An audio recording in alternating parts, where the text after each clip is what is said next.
guys, welcome to my YouTube channel, Izadi. Ngayon guys, nandito ako sa Philippines at ito yung papakita ko sa inyo. Aywan ko, seaweeds, aragan dito sa aming barangay. Ito yung basic din nila, kumukuha sila ng ganito o kapag masipag ka, magkakapera ka. Hindi maano rin kasi may nakaka 5,000, 4,000, 3,000, 4,000 ang kita nila dito. So pag masipag ka lang, kikita ka ng pera.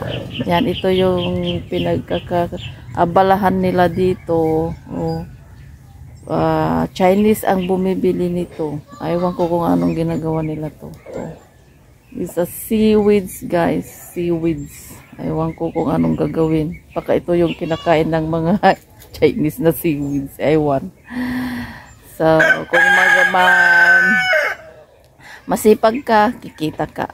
So, pinupulot lang sa dagat ito guys. So yan guys. I'm on vacation, kaya mag-explore lang ng konti.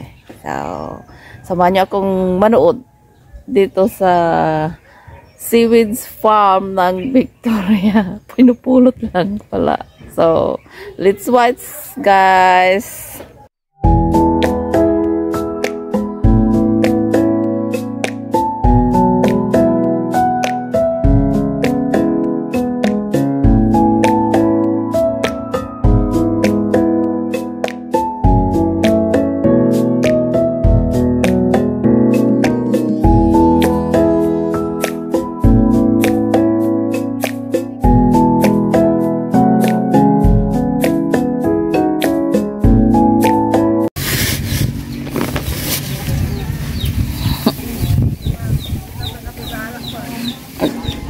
Oh, yan guys, yung ano.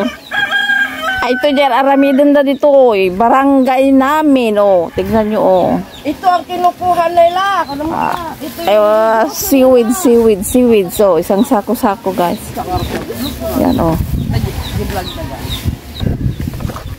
Yan. Kapag masipag ka, mayroon kang kita. Pag hindi ka masipag, walang kita,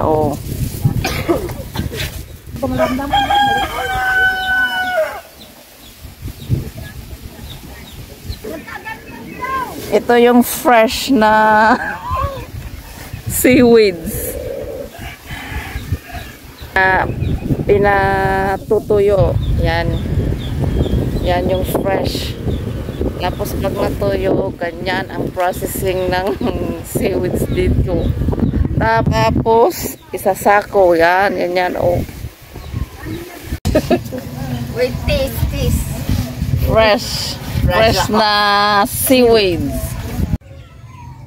So, hope nag-enjoy kayo guys. Thank you for watching and don't forget to like, share, and subscribe at pahit na rin yung bell notification para lagi kayo updated sa aking mga pinupost. So, thank you for watching again and bye-bye.